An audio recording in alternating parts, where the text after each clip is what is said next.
So I had the opportunity to go to San Francisco and play an early build of Dying Light 2 with a bunch of other creators. Keep in mind that Dying Light 1 is one of my favorite games of all time, so when I got an email about this opportunity, I hopped on it faster than Ubisoft hops on shitty game ideas. So I spent a few days last week in San Francisco and got to experience nearly 5 hours of uninterrupted gameplay in an amazing event space that was decorated to a Dying Light 2 theme. If you want to see more of what that was like, follow me on Instagram at robokast and join my new group chat full of other gamers and fans to talk about it. Both will be linked in the description. After getting to the venue, having some drinks and socializing, we went into the room to begin our playtest. We didn't start from the beginning of the game, and we were thrown in a little ways to start, so my impression and review today is going to be based off of what I saw and experienced in my limited amount of time. I'm going to start by showing off a bit of gameplay, then I'm going to hop into an analysis of the things I experienced and end with a comparison to some of the things in the original Dying Light game. So I hope you guys enjoy, and let's get started. Here's the backstory. You play as a guy named Aiden Caldwell, a pilgrim who wanders around the post-apocalyptic world in a perpetual state of motion. In this wasteland of a world, there's only one city remaining, the city of Villedor. Aiden ends up in Villedor to find his sister, but a series of events leads to a much bigger story involving war, death, different factions, and a large number of infected. As I first loaded into the world of Villedor, I quickly realized how dark and decrepit it felt. The setting is quoted as being the modern Dark Ages, a time when civilization is in the process of rebuilding and adapting to survive. Everything was dirty, decaying, and dangerous down on the streets. It really did feel like you were in a world that didn't want you there.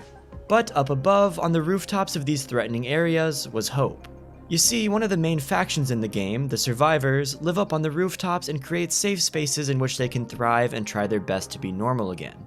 This is where you'll spend most of your time as you're parkouring between objectives and trying to avoid the infected-ridden streets and alleyways below. The first section of the map that I got to experience was called Old Villedor, and it was full of shorter, squattier, colonial-era buildings. This part of the map absolutely blew me away.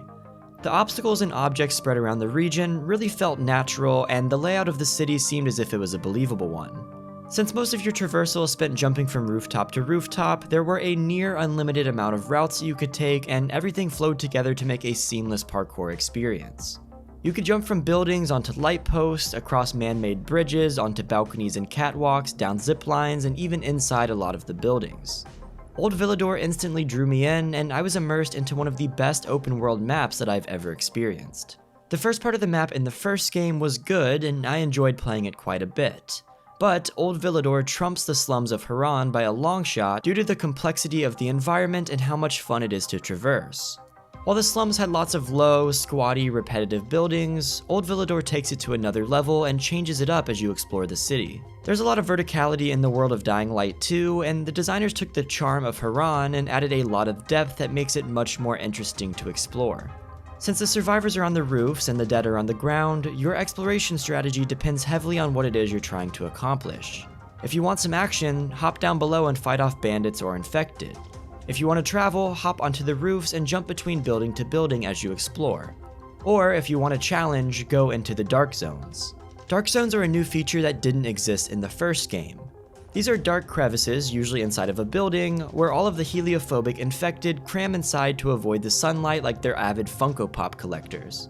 There are tons of infected inside, and if you go into these to explore during the day, you're gonna have a bit of a challenge. These, plus the countless interactions, side quests, and safe zone capture activities that you find, really help to make Villedor into a living, breathing world.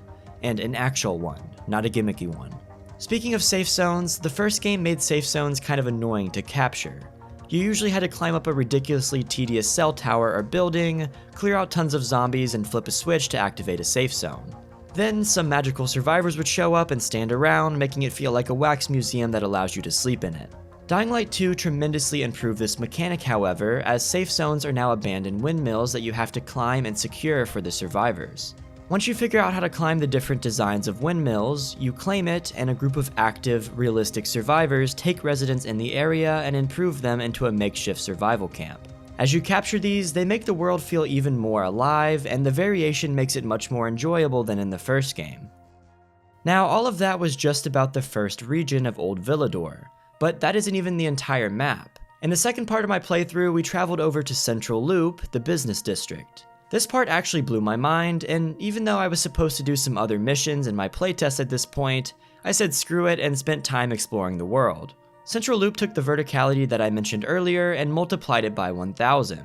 There were hundreds of skyscrapers, abandoned buildings, train stations, and all sorts of other places spread into this area, and each and every one of them allowed for nearly full vertical traversal. This means that, unlike most games, the skyscrapers weren't just hollow shells and that you could actually jump between them, go inside, around, and under them. Not to mention, the developers added this epic glider that allowed you to get between buildings easier and more efficiently. This made Central Loop even better, and without spoiling too much about it, it was an outstanding experience that made me even more excited about this game. Now that I talked about the map for a bit, I want to take a minute to talk about the story. I'm not going to spoil anything because games like this are much better when you experience them yourself. However, I do want to talk about some general points. The story in Dying Light 1 was one of the few weak parts of the game. Some people loved it, some people hated it, but honestly I was impartial to it. I didn't play Dying Light 1 for the story anyways, so who cared? But I will tell you, I will be playing Dying Light 2 with the story as a big selling point of it. The team really stepped up their writing from the first game, and I was quite impressed. The characters are much more well-rounded than Dying Light 1, and they each seem to have their own personalities and quirks that makes them worth learning more about. They didn't feel like copy and paste NPCs, but like actual people with unique traits and characteristics. As you interact with them in missions and in between, their dialogue felt realistic, and the choices that you had to make actually took some thought. You see, choices are a big selling point of this game, and the choices that you get to make will drastically impact the story and the living, breathing world that I mentioned earlier. For example, in one section, I had to pick whether to allocate resources to the peacekeepers or the survivors, and depending on which I picked, the world would either change with the addition of more zip lines or traps that could kill zombies. So your choices quite literally changed the world itself. The two factions are called Peacekeepers and Survivors, and as you progress and make decisions to side with each of them, the story adapts as you do. There's apparently a third faction according to the trailer, but I only got to experience two of them in my gameplay sessions, and they were quite different. The Survivors were the supposed good guys with heart, soul, and passion put into everything they do, while the Peacekeepers, or the PKs, were the authoritarian bad dudes who want absolute control over the city. You can choose between each of these, and probably the third option too, and play the story however you want to. Throughout your time in Villador, you will definitely be getting into some combat, so you want it to be fun. And the combat in Dying Light 2 takes the foundation from the first game and builds upon it. One of the best mechanics that the team added was the ability to parry. Combat in the first game always felt a bit sloppy and like you just had to spam click to make it work, but you can actually block in Dying Light 2. So instead of all of your combat experiences just being you swinging at supersonic speed hoping to kill everyone, you can use a bit of strategy and get into actual fights. They also added a stealth mechanic in the game as well, which wasn't really a big thing in the first game. Honestly though, I'm not a big fan of the majority of stealth scenarios, and I didn't find them super enjoyable when I played the game. When I think good stealth, I think of Dishonored, where the entire game is centered around stealth, but in Dying Light 2, it honestly felt like more of an afterthought, and I would personally be okay with it being removed. The one thing I did like about the stealth, however, was the bow and arrow.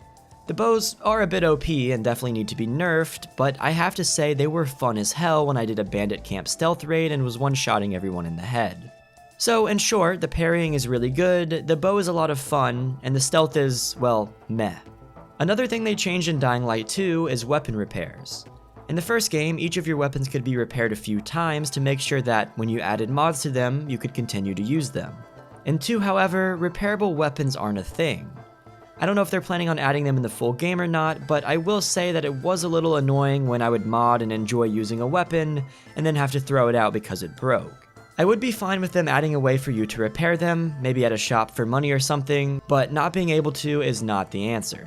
My favorite thing about the changes to the combat is the complete removal of guns. Guns are fun in the first game, and it's always nice to make fights a little easier when you're holding an AR-15. But I will say, it does remove a lot of the challenge in the game and ultimately makes it less fun. In Dying Light 2, there are no guns, just bows and crossbows. Some people probably see this as a bad thing, but I personally love it because it makes the game more of a challenge, and it also fits very well with the whole modern Dark Ages theme that the developers are going for. What are your thoughts on the removal of guns? Let me know in the comments. I touched on the parkour a bit in the first section about the world, but I do want to add a few things. There are lots of new abilities in the game, including wall running, vaulting between obstacles, launching yourself further off a building, and even that beautiful glider that I mentioned earlier. The developers kept a lot of the foundation for the parkour found in the first game and polished it up with new additions and a few minor changes. This was definitely a smart decision because the parkour is the real selling point of Dying Light, and with the new and improved map and other additions found in 2, it makes it even better. I'd go as far to say that it was the most satisfying parkour that I'd ever experienced in a video game. There are a few other things that I really liked about Dying Light 2. First of all, they removed the minimap. One thing I noticed about games with minimaps is that I spend a lot of time focusing on that tiny little circle in the corner instead of focusing on what's around me. In Red Dead 2, I am using the circle as my navigation instead of learning landmarks and exploring the world itself. So, with it being gone, I can now focus more on Villador and less on my HUD. There were a few times when I was absolutely lost because of this change, but overall it makes it a lot more immersive. Plus, there's a compass on the top of your screen to help you learn the general direction you're going. When you're in the area that you need to be in, the compass lights up in a different color, showing that you're in the right place, which was a nice little touch and made figuring out what you had to do a lot easier. One thing that I didn't like, on the other hand, was the addition of all of these magical icons all over the screen on the HUD. They added health bars to zombies, which is something that a lot of people didn't really seem to like. Personally, it didn't really bother me too bad, but looking back and watching this footage now, it's definitely a bit messy, and I think it's something that they could definitely get away with removing. In conclusion, I really enjoyed this game. There are a few flaws just like any game, but the pros heavily outweigh the cons, and I'm very impressed with my first experience in this game. It's going to be one of the few games that I've ever pre-ordered, and I'm looking forward to making a video on the full thing. Are you guys excited for Dying Light 2? What are your thoughts on it based on what you've seen in this video? Let me know in the comments. If you guys enjoyed, feel free to drop a like and subscribe, and don't forget to join my new group chat to talk about games like Dying Light 2. I will see you guys next time, and peace.